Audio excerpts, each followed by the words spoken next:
Welcome, everyone. This is Andrea with Moving Forward with Andrea show.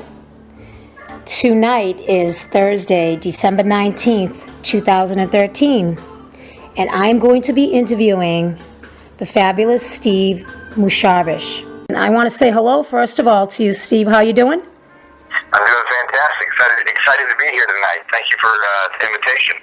You're welcome, and it's my pleasure. And I chose you because I like your style and I like how you go about things and how you help people. And I think it's really important that people that are helping people, it comes from the heart, and that they worked very hard to get where they are in their lives so they know what hard work it is. Yeah, I totally agree with you. There's a lot of sacrifice and discipline that comes along with this lifestyle. It's just not about the end product, what people see. You know, when I see an image of myself or something that's been done, I look past that and I go, wow, I know what it took to get there. It's a lot of hard work and dedication, and it's just not about me lifting the weight or eating the food or doing that. It's about the journey, you know, and everybody's got a journey, you know. That's right.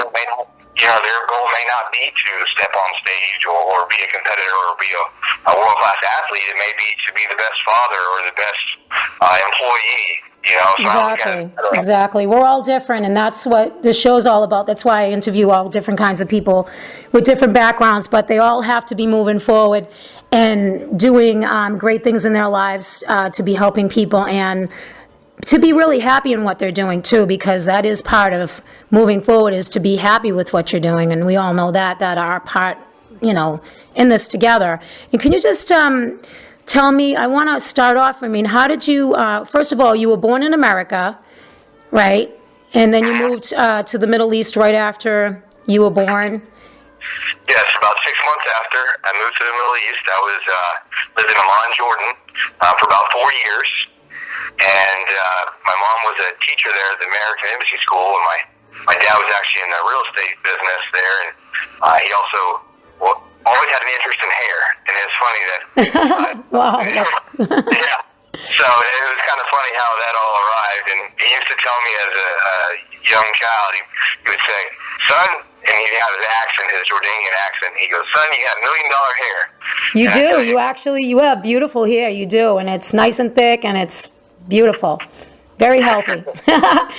So anyways, what did he tell you? So he was always telling me about the hair, and he actually sold a lot of property while we were in the Middle East and got more involved in the hair industry. So we moved back, and we actually moved to Miami for a little while, and he started a company there. And then we moved up to Jacksonville, where I've been ever since. Oh, wow. Give or take. So my mom has always been in the education system. She was an educator. She was a teacher most all her life, and has done some professor work at the college as well. And now she writes grants. And it's funny, I'm in this industry, and my mom was always one to say, "Son, never rely on your looks, always rely on your brains." And I tell her, "Mom, I think I'm doing both." You know, you definitely, I have to say, Steve, I mean, you're flawless, but people need to understand out there that are listening, and you know as well as I do, it is such hard work. And as you get older, it's even harder, because even if you still eat good and you still work out, after I would give the age of 40, you have to do more, and because your body slows down. And can you just explain to the audience how you got started? Because I know you have a little bit of a different background from the health industry, that you started off first. Can you tell the folks what you first started doing when you were younger and how you got involved? Because I do know that you played classical piano, and I think that's pretty cool. And you played a lot of sports. So can you give us a little background on all that? Sure. The deal was with my mom growing up is if I could play any kind of sport, I had to play an instrument. So I got involved in piano. I didn't know that I was going to be that involved. I actually got it. Music scholarship. Wow. Excuse me, where did you get a music scholarship from? It was actually Savannah, and they were actually going to give me a music scholarship to go there. So it was interesting, but they didn't have any sports there, and I really wanted to Love to see you play sometime. I can't believe that's awesome. I think that's great. No, do you play for events or? No, I mainly play for myself and for my mom occasionally when she's at the house, and she comes over and she just says, I'm going to be here for a little while, so just sit down and play the piano for me. So it's kind of...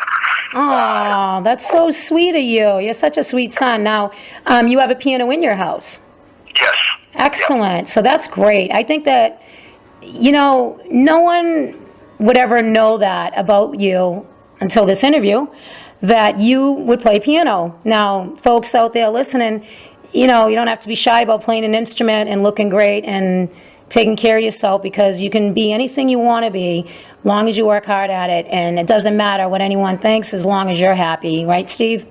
I totally agree. I think it's too much of one thing can be a bad thing. I believe in balance, Oh, yeah. Yeah, I agree with you 100%. So after you got involved in that, and you did play any professional sports, or you just did the college?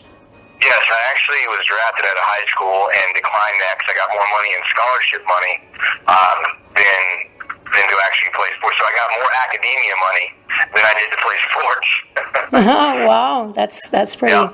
That's pretty inspiring, though, because you have so many different avenues you had the road to choose on, and at least it wasn't a bad avenue with drugs and stuff like that. I mean, let's face it, and I know you'll agree with me with this, is, for kids to be involved when they're younger, to be involved in sports and amongst a bunch of different things is the key to staying out of trouble and focusing on finding out what it is that makes you happy, that is something that's good for you. Don't you agree with that?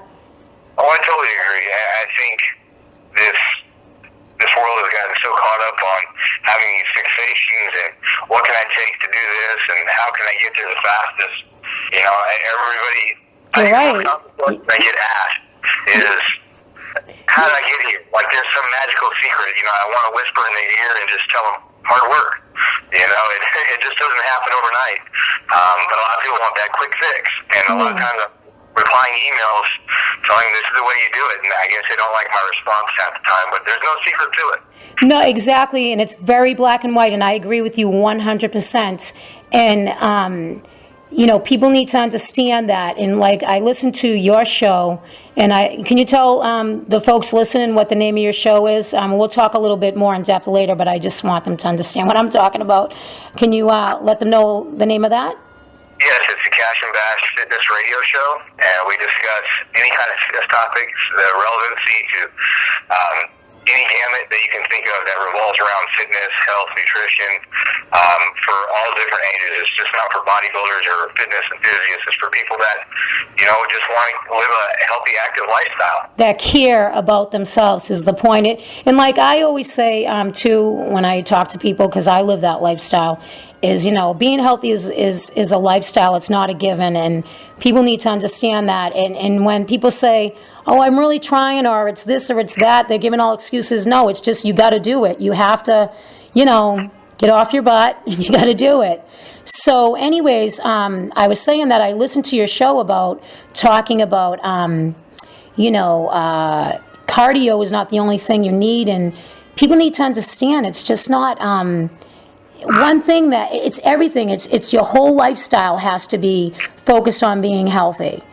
And as well as I do, especially if you started when you were younger, it's a lot easier. But people starting later on in life, I mean, can you tell the audience what you think would be the best advice to keep their mind focused, because it's a lot harder when they haven't done it in their lives, I think the biggest thing is to set realistic goals.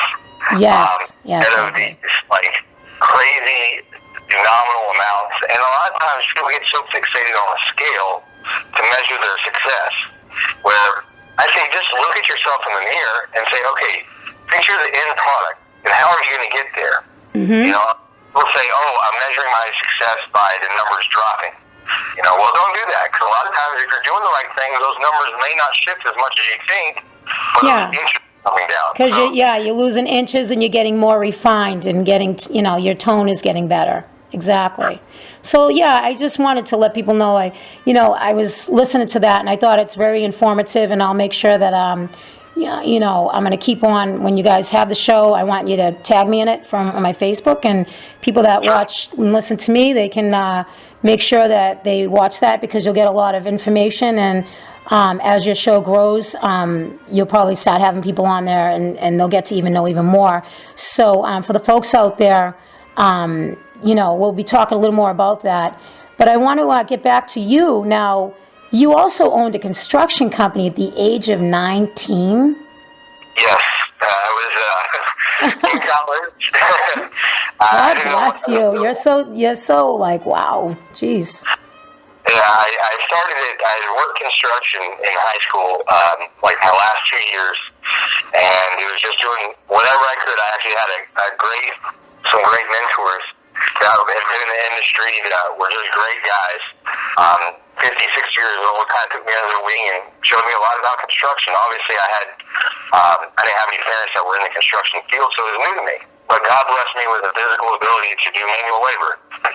Yeah, but you know what? I really, really praise you for that, because you're using just what you have to make money. And if you know what, you do what you got to do, because you know as well as I do, anything in life that is going to be worth it in the end is very hard work. And anything that comes too easy ends up going away just as fast. And people need to understand that, unless you had a silver spoon put in your mouth. You have to work hard to be successful in life, with your personal appearance, with your personal life, and with your, whatever your career is. It's not just giving to you. You have, like you said, you had good mentors, but that's great because you have good support. And if people out there that are listening, if you don't have support, you need to surround yourself around people that are positive. And you can look at it like this, and I'm sure, Steve, you can add to this too, is, if people aren't your cheerleaders, then you need to find new people. That's right. As long as you're not hurting anyone, or you're not hurting yourself, whatever it is that you want to do that is your drive for your career and for your personal self-growth, people that do care about you, if they are on your team, they're going to be there for you. And if not, you need to get away from them. They're going to drain you, and then you can't move forward, and it's not healthy. It's mind-wise and for just all around. And can you add to that, Steve? I totally agree. If it wasn't for that positive support, going through that at 19, I was going to college. I had played one season of baseball at UNF, and it was during construction boom, and I'm having all this work come in. I'm still taking a full load, and I had to give something up. Which my passion was always baseball, but I'd hang up those cleats and say, okay, what direction am I really going to go in? So, because during the construction boom, I'm working 70 hours, no less.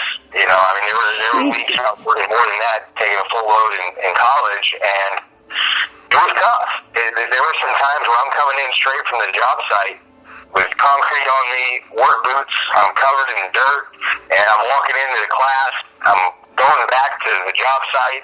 It was nuts. You poor thing, you. But you know what? Let me ask you. But what did that do for you? What did that teach you?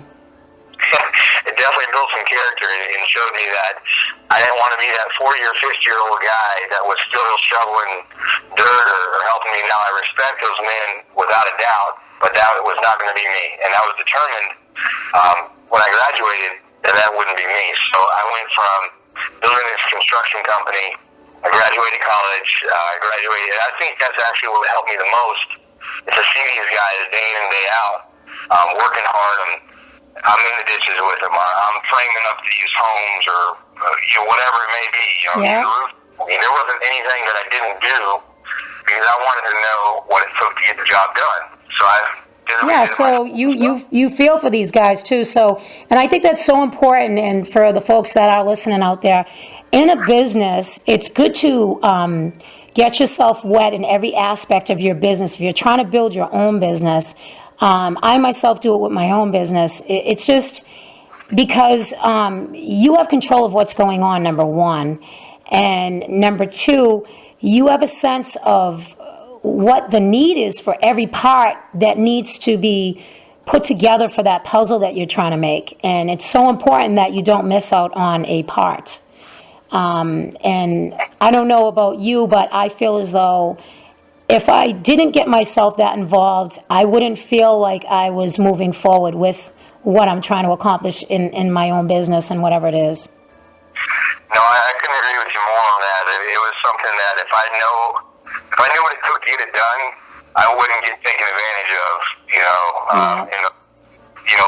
later on, and I've got bids coming in. I mean, there was a point where I had almost 60 employees. Wow, good for you. It was interesting. Let me just tell you, I think that's a soft word to use. And I was graduating college. I think at that point I was 22, and actually landed some huge contracts. And I got to go back to these guys that were a really positive influence. But I've been going back to them going, I think I'm way out of my league here. I just got awarded these contracts. I had no idea. You know something, though? At least you had enough smarts to go back to who you learned from. Yeah. So they taught me a lot. It was definitely Excuse me. It was, so I graduated. I majored with building construction management. I minored in mathematics, and I minored in business. And so from there, after college, I had someone that was interested in buying a company, which at that time I didn't really know anything about selling a company. Oh, so, no, it's just one big learning process for you. It was. I was 23, and I learned a lot about what you can actually sell. You can't really sell depreciating assets, because at that point it's you're bargaining this guy, and what people want to buy are contracts and things that add value, not decrease in value every year. So tools, this, that, and the other. So it was just a learning process. I think that's relevant to anything in life. Yeah, I agree totally with you on that, and I think people out there need to understand that. I think even with myself personally, when you're at your breaking point, where like how you were at almost your breaking point, you said you had to go back to these guys that were that you learned from, because you feel like you're going to quit at that point, but you're not going to because you're self-driven. Like I'm the same way, but it almost gets you to that point where you feel like you're going to do that, but that just pushes you harder. I know it pushes me, but it's when you feel that, people out there need to understand, when you're at that point and you feel that, that's when you need to push the hardest for yourself, for whatever it is that you're trying to do. Because that means that you're growing from it and you're learning, but you can't hold on to the negative. You got to hold on to the positive and learn from the negative and learn from the mistakes and move forward. And that is the best way to handle negativity. And let me ask you, so now, you are so successful since so young. Did you have to deal with a lot of jealousy from, other guys? Or what was your atmosphere during that process? So maybe people out there that are going through that or will be going through it or that are listening to this in the future, if you want to be a part of my book and, when you tell me some advice you want to give to people, what would you say would be the best way to resolve, because I'm sure you went through some things. Yeah. There was a lot of trying to justify, but then I had to just disbelieve that. Mm-hmm. And I had to stand my ground. That was the biggest thing, is that, I'm not backing down. This is what I'm doing, and I earned their respect. I wasn't flighty. I wasn't here today, gone tomorrow. One day I'm saying this, the next day I'm saying this. I love that. You know what? That's persistence, and it's being, when you say that you're going to call someone, you call them. When you say that you're going to do something, you do it. And everyone needs to know out there, it's hard to do that too, because sometimes we have things on the sidelines in our personal life that just get in the way, and you have to set your priorities of your focus, and you have to put your blinders on. I know I do. Isn't that true? I tell you, sometimes it's just best to just do what you need to do and move along. I mean, you get caught up in so many other things. If I worried about what everybody else is thinking, I wouldn't have got where I was. I knew what I had to do. I knew the job, the task, and I got it done. And that was the biggest thing. I gained the respect from making sure that it was done. I'd go out there, if we were behind, I would make sure it got done. You know, I stood by what I was That's saying. awesome. So your advice to people would be that you just gotta, you can't get all caught up in that. You have to, just focus on being productive. And when you say you're going to do things, do it. Don't procrastinate is the big word here. Procrastination is the killer in everything in life. I feel. I don't know. Do you want to add to that? Yeah. I think everybody wants to just find the simplest way out of things. It's called laziness nowadays, with the text and everything. It's crazy. And, it's the nature of the beast right now, but people need to understand, too, that, years ago we didn't have any of this, and people still survived. And you lose touch with just emotional attachment, and which people need, because that's what makes people who they are. And I think it, isolates people. People are more to themselves now. And I think at times, we need to take a step back and say, okay, like you say, you play piano to get in touch with yourself again, and to, it's your outlet, and to self-heal, especially if you're stressed, I'm sure, too, besides working out and running, because I've seen some of your videos of you working out and stuff, and it's just insane. And I'm the same way, as far as no matter what, I don't care if I have to get to the gym at 1 a.m. If I need to get it done and I was busy, I'm getting it done. And that's the thing people need to understand, is that's where it's the hardest, because we're tired too, we all are. That's what requires some hard work and some sacrifice, I'll tell you that. It'll require those long nights, and those nights, especially as an entrepreneur, it'll require some scratching of the head and going, what am I doing? Yeah. You'll get there. If you stay persistent, you stay at it, you'll get there. Now, when you're having a bad time, whether in business or in your personal life, if you want to be a part of the book, what advice do you give to people for keeping it together to move forward, so that you have as less stress as possible and the least struggles? How do you think people can accomplish that? I think the biggest thing is people try to overcomplicate the simplest things, and when they actually break it down, they'll find that there is a simple solution to it. People try to break off too much, that they can actually handle, and I'm even guilty of this as well.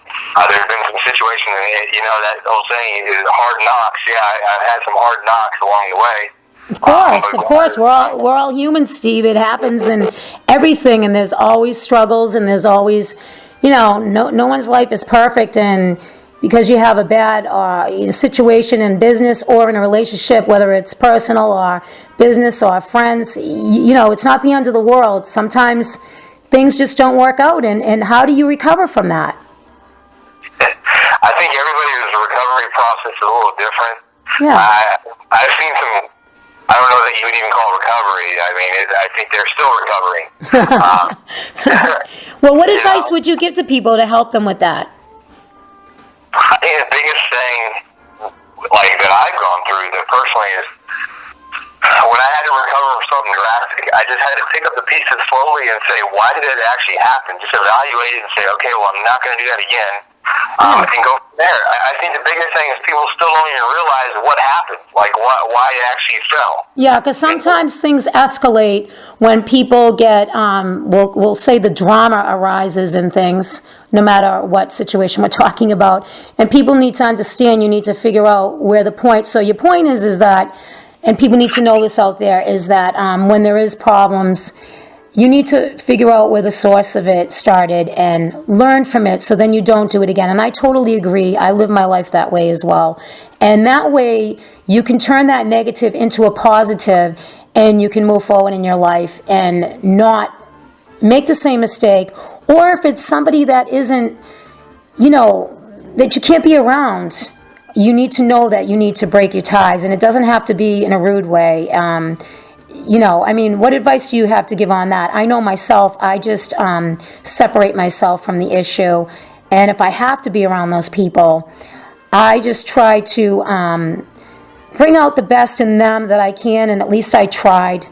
How do you deal with that? I'm a little different, I'll always say, look, this is nothing personal. It's strictly business. That way, if anything ever happens, it's nothing personal against you. I can take one hat off and put the other hat on. And that's been tough because it's something I've had to learn along the way is how to separate those things and make sure that I'm not commingling emotions with actual, process and progress of business. So, and I think that's huge with anyone that's been in business and they let their emotion get into it. And that first company, first company started, it was more emotion. It was an emotional sale, where the second one I started and sold was more about, okay, I've got a product, I'm going to sell this, this is what it's worth, X amount, sold, done. Now, let me ask you another question that I know this sometimes can be very difficult, is when you're dealing with friends in business, how do you handle that if there's a disagreement?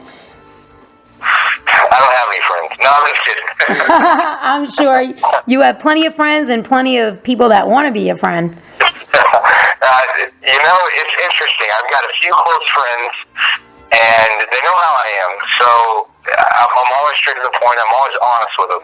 And they can always come with... That's good. You're honest. Pardon? I said, that's awesome. You're honest, and that's where it stems. They know that. So they know the way you are, and because they're your close friends, they know not to rock your boat, and they know what to expect of you as far as, because they know that when you say you're going to do something, you're going to do it. Yeah, and they know that, like, when I come to an answer or realization or an ending, I look at all the avenues I can. I try to take every angle. If someone's coming to me wanting advice, I'm going to take every, angle I can to say, okay, well, what's the best answer for this person? I'm not going to look at it one way and say, well, this is the only way to go. I mean, I think as a smart person and business owner, I think you can make a great decision by looking at every single angle. Sometimes it may not be the answer that you want to hear. Of course. No one wants to hear negativity, but constructive criticism is good. But then we also know there's those people out there, and I know you've dealt with them as well as I have, that give you those backhanded compliments, and that it isn't constructive criticism, that they're trying to break you because they're very intimidated and very jealous and all that other stuff. And can you tell us how you deal with that? So, if you are part of the book, this will be added to the other things that you've said. I think adding with jealousy, I just don't even get much into it. I think a lot of times when people are jealous, it's of their own insecurities. Where, I've been poor before, I've been broke, I've been near homeless, and, so I try to live my life as this. I got so fixated on things and material things years ago when the boom happened, I didn't even recognize myself in the mirror. So, Excuse me, Steve. Excuse me. You know what? I really appreciate you being honest and telling people that, because, everyone thinks, you see someone like you, that they never had that kind of a life. It's just like, no, you're too perfect. You couldn't have struggled or had any, And everyone that I interview that is honest and tells me that, it makes me definitely feel that I've chosen the right person in your field to interview, because you're being honest about that you have had struggles. And people need to understand out there that that's natural life. And long as you learn from it, it's a healthy way to move forward, And it's not easy to, you have to, put your pride down a little bit to say that. And I really appreciate you being honest. I just wanted to interrupt you and say that. I'm serious. Continuing that, so I'm looking at myself in the mirror there going, who are you? You're this and that, but I forgot who Steve is. So that's why I got out of the construction industry and got into fitness. I said, you know what? I'm going to do something where I can live with passion, and I can help people and actually help people, not just figure out ways how to make money. I'm glad that happened in you, because you've always had a great heart, even to yourself, from telling me your background and, how you were taught and how great your mother was as a role model and your father. It definitely built a great foundation for you. But for folks out there that haven't had a great foundation, even if you haven't, you need to know that you can still be as good as Steve or anyone else that I've interviewed that is moving forward.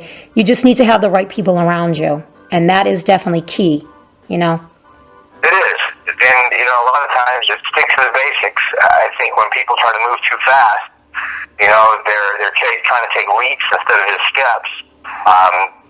That can be catastrophic as well.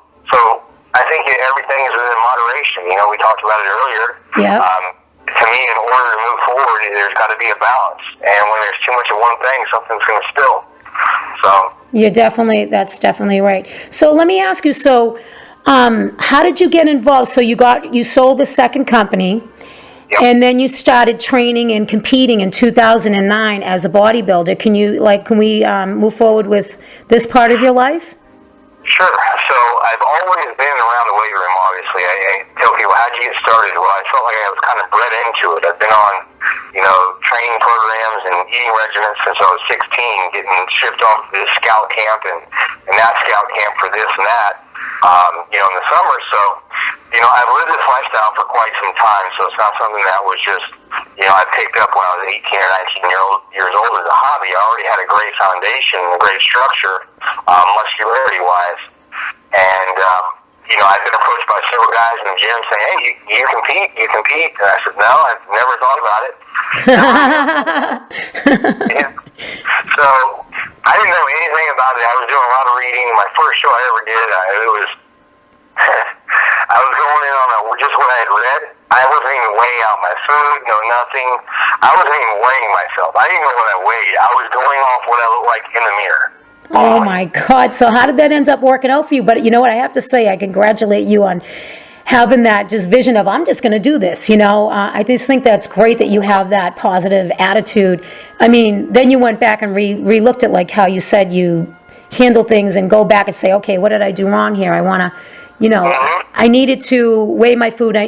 Takes more than that to just be this.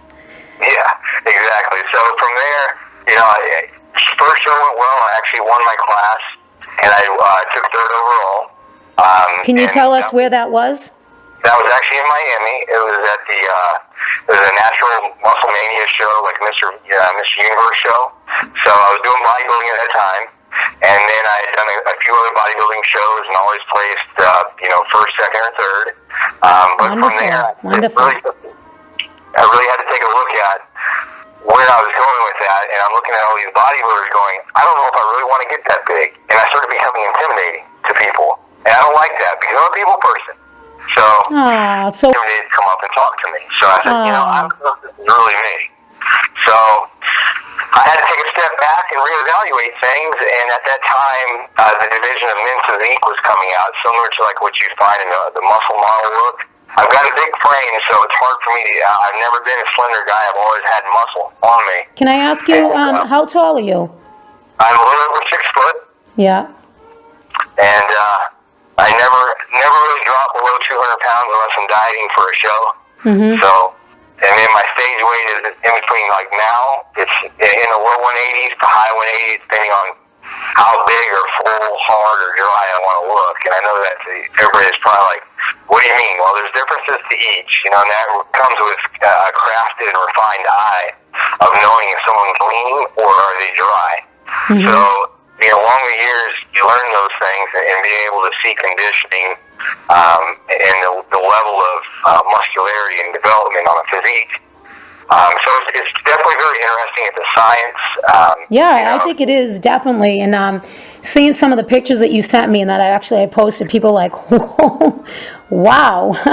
And it's almost like it's painted picture perfect. And I'm like, yeah, well, you have to, that's where it comes in the dieting major on top of, the working out and focus. I mean, it's so important in portion control. And excuse me, can I ask you too, is it like more eating like every couple of hours, or is it better for people, or does it depend on the person, or? I think everybody's a little different. Everybody has their own methodology. What I've found with my clients and myself is eating frequent meals structured meal. Your body is smarter than you are, so it'll adapt to it. And then finding that equilibrium point for your body or whomever's body, everyone's a little different, so it'll respond different, whether it's, whether they're more tolerant on some certain nutritional ingredients, but everybody responds to certain foods a certain way. So you just have to find it, but here again, it's keeping it simple. There's 3 things that your body needs, and you can break it off to thousands of different ways, but your body needs protein, fats, carbs. 3 simple things, and from there you can integrate it and make it as... And can I ask you, we're in the middle of getting into, what you did as far as getting into the bodybuilding, and then I want to talk about the Flawless Physique, the business that you have a team. Can you explain to people, there is steps in that, but it's good fats and good carbs, and it's not like people think you can't just eat anything, And can you tell the folks out there, because we could talk about that for 2 hours because it's so intense, and and each individual person, like you said, is different. So how can people get a hold of you to get help, and especially if they're in the Florida area, because I have a lot of friends in Florida, and if people are watching your show, can you let them know how to get a hold of you? So that way it's on this interview, and I'll also put it, I'll mix it in with the editing of the interview. Yeah, sure. You can contact me either on Facebook. You can email me, Steve Mousharbash, IFBB PRO. On Facebook, Instagram, it's @Steve Mousharbash, and you can email me, mousharbash132@gmail.com. So there's 3 different ways. The website will be back up in a couple months. I'm just going back and re-entertaining a lot of social media aspects to make it more interactive. Yeah, I know, and I'm dealing with that now myself. Mine's under construction because, let's face it, when you are moving forward, you want to do things right. You want to have all your ducks lined up in the row the way they need to be before you launch things, so that you have everything that you want accessible for what you need. And it's not easy, folks out there. It is a lot of hard work unless you're paying someone to do everything, and in that aspect it's great, but then you don't always know what's going on, and that to me is not, I think it's better to be involved in it. Don't you agree?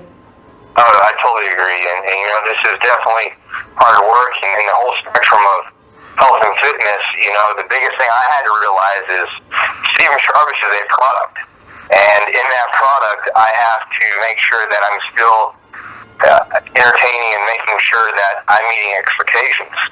And the expectations of sponsors and all these people that are requiring me to be here and be there and I know. So can you tell us a little bit about that? So you founded Flawless Physique, and that's a team that you created for everyone, not just competition, people that are competing, but people that really care about themselves and want to be in the best shape they can be. Can you tell us a little bit about that? Yeah, it was something that I had actually, shoved aside for many years because I felt like I didn't know enough to be helping someone guide them. Oh, great. So you looked into it. That's awesome. Yeah, and I was, I got a couple clients that said, we'll give you a shot. Please help us. If you can get yourself that way, you can get us that way. I said, okay. And I found that a lot of times people would know what to do, but they needed accountability. And you may know what to eat, but sometimes that accountability, speaks volumes. And, it's something that I didn't want to just limit it to competitors, but I felt like everybody needed a chance to be able to have some sort of positive accountability if they were wanting to seek me out and saying, okay, well, I know I'm getting that checkup on Monday, and I have, my weigh-ins or my goals, did I attain those goals? Was I on my plan? And even, it's been pretty cool. I just recently got into couples dieting and doing it as a couple. That's awesome. That's you know what? I like that idea, and I think you definitely should, search that through even more, because that's a great connection for couples, so that it's a positive thing that people could do together instead of going out drinking. Not that it's a bad thing to always go out drinking, but this is something that's healthy, and I agree with you 100%. Yeah, and part of their plan is they'll check on each other, making sure that they actually cook their meals together, or they're helping each other prepare them.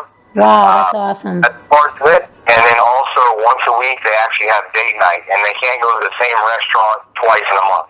So they have I love it. You're so funny. That is so cool. I think that that also keeps them connected in a healthy way, and they're each other's support, and it's so important out there because let's face it, and when you're in relationships sometimes things get a little stale because everyone gets so busy, and you want to keep connected in a healthy way, and that you're helping each other, and then not only that, you both end up looking great too, so it's excellent. I love that idea. I love it. So when did you start doing that? I actually started that about a year and a half ago, and it was awesome because the outcome was even something that I did not expect at all. They became closer together. They lost weight together, and part of the process, I asked, what are some of your goals that you like? I had them write it down and give me the goals that they would like to do. This was my first set of clients, and one of which, the guy was an avid golfer, and his wife would always wanted to play, but never wanted to ask her husband to play. And this couple had been married almost 25 years, and she never wanted to intrude on his space because she felt like that was his time.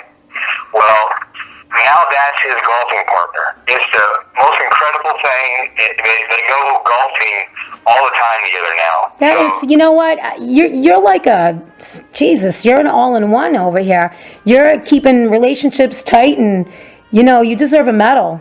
I'm serious, because it's just because some people that do what you do, okay, as far as you're involved in a lot of things, not just a team that you put together, Flawless Physique, and you have a fitness radio show, but you really care about people getting something out of it, and a lot of people that are personal trainers or are involved in product selling with the health industry or anything to do with that, some people really don't care, and that's and I am so glad that I chose you. Once again, I'm going to say it, not to burst your bubble, I just think that it's so important that I think that is definitely what turns you on about it all. Well, I definitely appreciate that. There's some times where you go, what am I doing this for? But then I absolutely love doing this. This is truly a pleasure and joy to be able to inspire people. I know, I hear you. I hear you 100%. I'm so happy that you feel that way. So you're getting some self-satisfaction out of that. So when did you end up, so actually, we didn't finish saying, so Flawless Physique, you started this team, and it's people that are regular people and people that compete. Yes. Now, do you do things together, or how does that all work? Or is that just who you train and stuff? That's what you call your training, sessions and stuff? Yeah. Rarely do I train like one-on-one as far as like training. What I'll do is I'll give guidelines, and I'll teach you how to do the movements, and especially for my athletes, if something's not coming in right, I'll modify these movements and make sure that you're performing the exercises properly to get the shape that we need. A lot of times I'll show them to kind of reference, there's tons of workout videos, things like that. So if I send them workout plans, and even, my online clients, they'll do that as well. So they can research, and they can find just about anything on the internet. So when I put these plans together, if they're not familiar with, what I call a dumbbell press, they can look that up and know exactly what I'm talking about. Well, that's awesome that you put plans together for people, so you really put a lot of heart and soul, and I think that the people that are connected with you, that you do this for, really know that you're not just another, perfect physique and handsome guy. You are someone that really wants to help them, and I think they really worship you for that, because if they're seeing results especially, there's nothing better in the world to make a person feel the results. But like I said in the beginning, and you have said, it is hard work, and there's no easy way around it, folks. It's hard work. So then after that, you ended up turning pro in 2012. Can you tell us a little bit about that? Sure. It was the show that I least expected to win. Why is that? This was the first time I'd ever competed on the West Coast. It was in Las Vegas. When was this? It was in June 2012, or excuse me, June or July. Instead, I can't even remember the date, but I was in such a daze because I was as small as I'd ever been. Oh my God. I had been depleted and for quite some time, and I just didn't feel well. And there was a lot of differences in even the air. It's dry air. I'm not used to it from Florida. Yeah, it is. You got to drink a lot. I know. I was just there. Yeah, the problem is when you're there, you can't drink at all. You're dehydrated. So I was having some issues traveling over there, and I walked backstage, and it was probably one of the largest shows in turnout for the men's physique division that were coming to play for the NPC, and it was, I think there was roughly about 70 guys just in my class. Unbelievable. I'm so proud of you. That's awesome. So what ended up happening? So as soon as I walk backstage, I see the amount of guys that are back here, and I text a friend going, I'm going to be lucky to make top 10 of this show. You know, and sure enough, I was in such a daze that I didn't know what was happening. So they called us out there, and normally they switch everybody around, and I didn't move. So that's a good thing. You're standing still, just praying to God. Meanwhile, you're depleted. Yeah, just praying to God I can make it off stage. And everybody was like, so, you know, after the show, you know, I had won the show and everything, so they were like, you know, I thought you were hungry. What'd you eat? I said, man, I was so hungry, I felt like eating one of the judges. Wow, I'm so proud of you. You must have been so excited, though, and especially in Vegas. Did you get to eat a nice meal and get some intravenous or something later for you? Yeah, I actually did. I had a nice meal. It was a nice time. We stayed out a couple days after we had the official photo shoot after the show for all the people that won their class and the divisions and everything. So that was pretty cool. I enjoyed my time, and it was awesome. But everybody, you know, they have this conception of a title. And I try to tell everybody just the way I live, even of that, you know, strip me of all the titles and everything, material things. What are you left with? You're just left with Steve. Don't remember me for what I had, but what I offered and what I stood for. No, I hear you. And then you, this year, started a fitness radio show with a friend of yours who's also been in the fitness industry. Can you tell us a little bit about that and how that got started? Yes, a good friend of mine, Kash, he's actually in New Orleans, and wow. So, yeah, so it's pretty cool. We have a whole setup in each one of our houses and in the office and everything. So he's on his side doing his thing, and we radio on in. We get this thing going, and we've known each other for quite some time. So it was fun. He's trained a lot of big time athletes as well.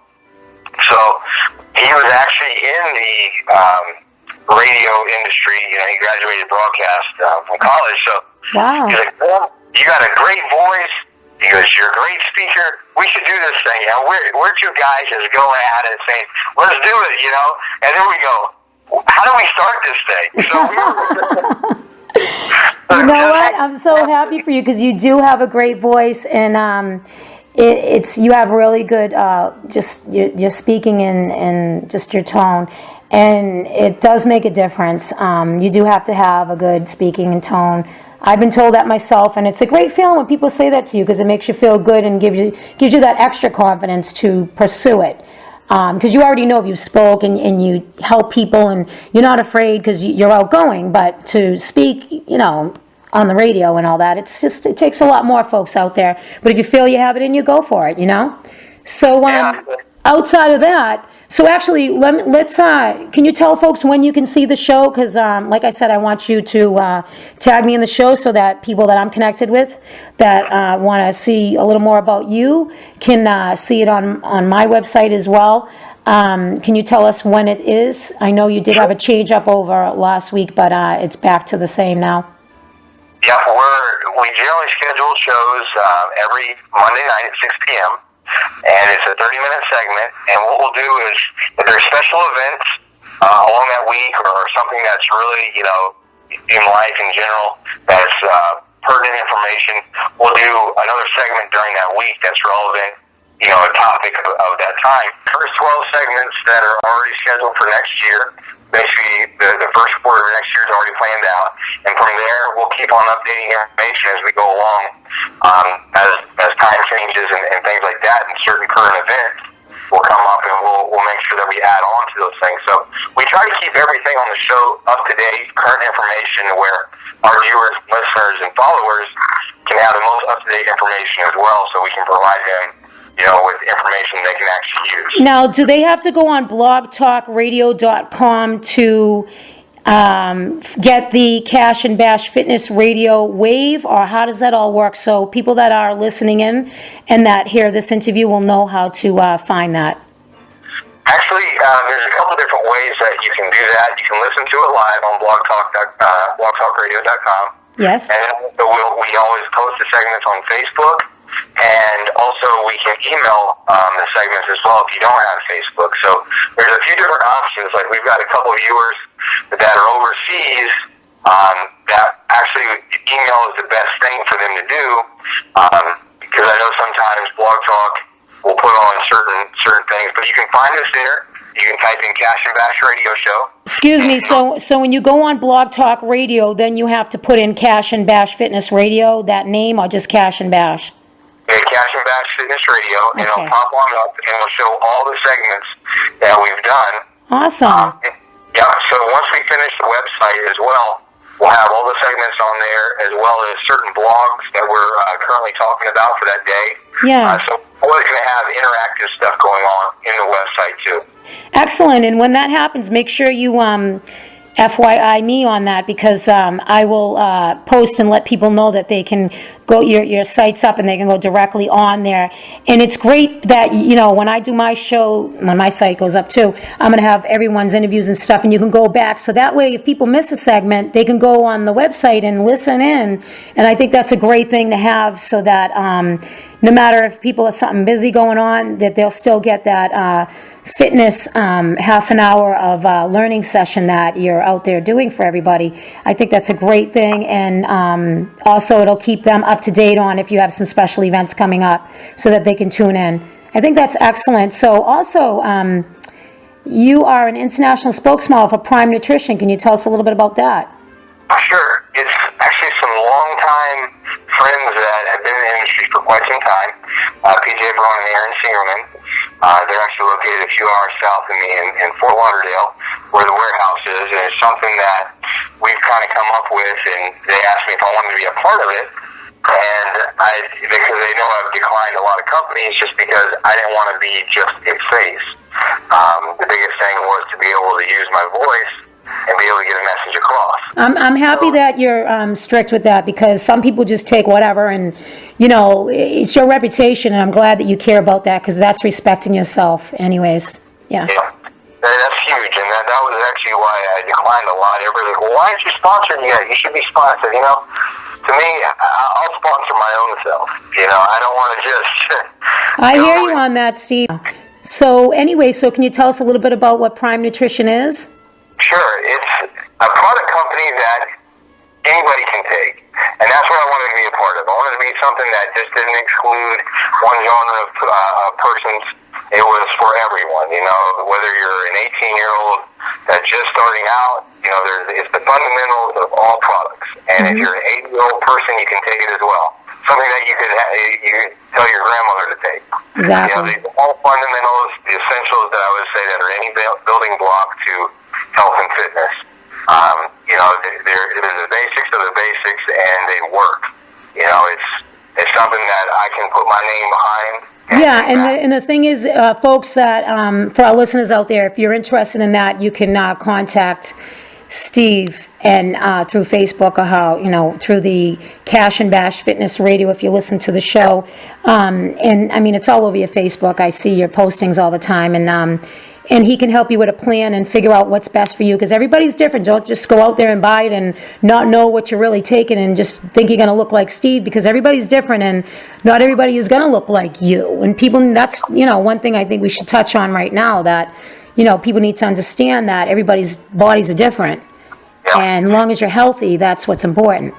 Here's something that's helped me and has kept me moving forward through the years is, before I do any competition or anything, any kind of prep work, where I'm going to be changing my body. I close my eyes and actually visualize what the end product is going to be, what Steve is going to be, not what everybody else is going to be, or, hey, there's things that, I admire people and look up to them for motivation, but, however, that's not Steve's body, that's their body. So I always want to be Steve's best.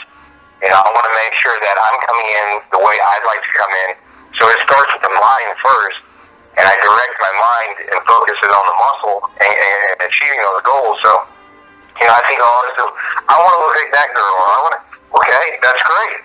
However, you're not that girl. You guys have completely totally different body types. You're going to be you, and she's going to be her. Exactly.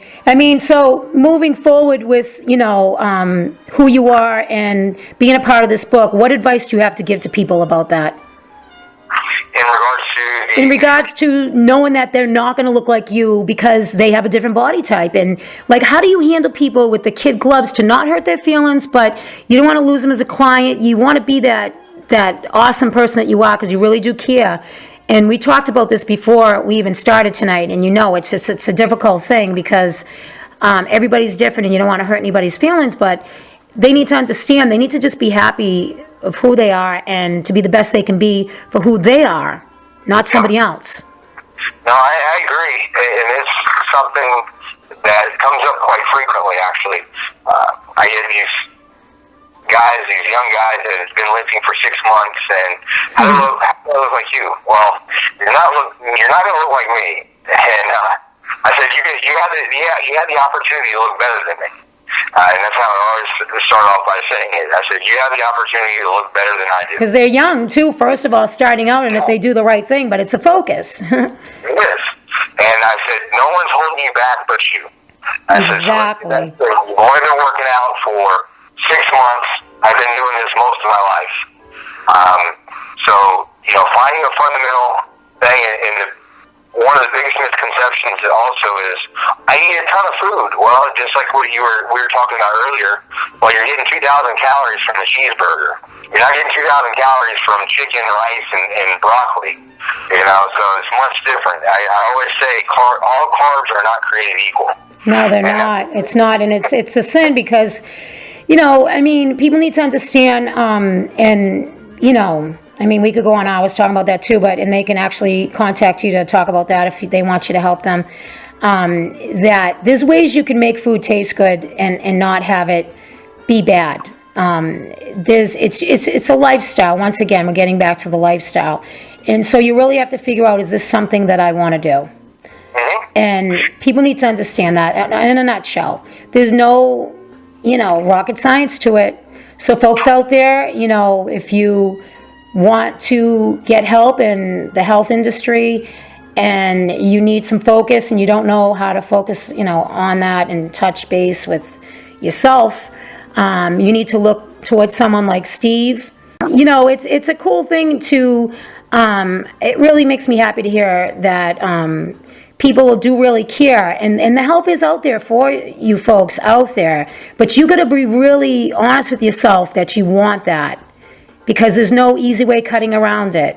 There's no surgery for it, because if you do get surgery for the different surgeries they do, you can actually hurt yourself, because if you don't stick to what you need to do, you can actually now you're going to have some really bad health problems because your stomach's the size of the size of a quarter or something? Yeah, the gastric bypass. Yeah, just crazy. Yeah. And it's sad because a lot of people get very sick from that. I know people in the industry that, just some people I know. But anyways, is there anything else that you have to say to maybe help people move forward from your advice for your professionalism and what you do in your life? Yeah, just from what I've taken in the short time I've been on this earth and in this industry is taking small steps and being methodical and consistent with them and setting reasonable goals for yourself that are solid. Yeah, that will keep you moving forward in a steady pace. And to me is understanding the process as well. So when you're able to understand what your body is doing, when you're taking a slow, steady, calculated approach, you understand yourself. It's just like in business. It's just like in your work. You know, like a doctor didn't start surgery a week into his college. You know, it took him 10 years to be able to practice medicine. So, same thing. You know, I've constantly refined my craft every day.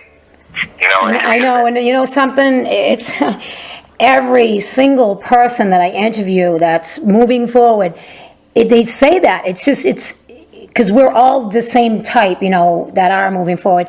It is consistently, it's like you can't let your guard down about it. You can't give up ever, even when things get tough, because that's when you really need to work the hardest, you know, because we all have our bad days, you know. Exactly, and you know what's interesting, and I'm sure you can relate, is it seems to be that when you're at your lowest and you feel like you've been defeated, and you say, okay, just one more day, I can do this, that's when something great happens, and you get back up. And you know what, like I was saying earlier in our conversation, it's right almost when you're ready to like give up that you need to push even harder, and I agree with you 100%, and that has been such a rewarding experience in my own personal life when I've been at those points. It's so rewarding. And it's easy to quit. It's hard to move forward. So just remember that, folks. It is hard to move forward, but it's rewarding in the end. It's for a better life. So I just want to thank you so much, Steve. I think you're wonderful. I think you have a lot of goodness in you to spread around. And I'm looking forward to a relationship with you in the future to help a lot of people and see what else that we can come up with. And I really want to thank you for your time. And I wanted to ask if there's anything else you have to say. Yeah, I just wanted to thank everybody out there for their continued support and what I've been trying to inspire people to do. And thank you for your time and letting me be on the air with you tonight. It's been a definite pleasure. And I look forward to doing it soon again. Thank you so much, Steve. You're wonderful. Thank you.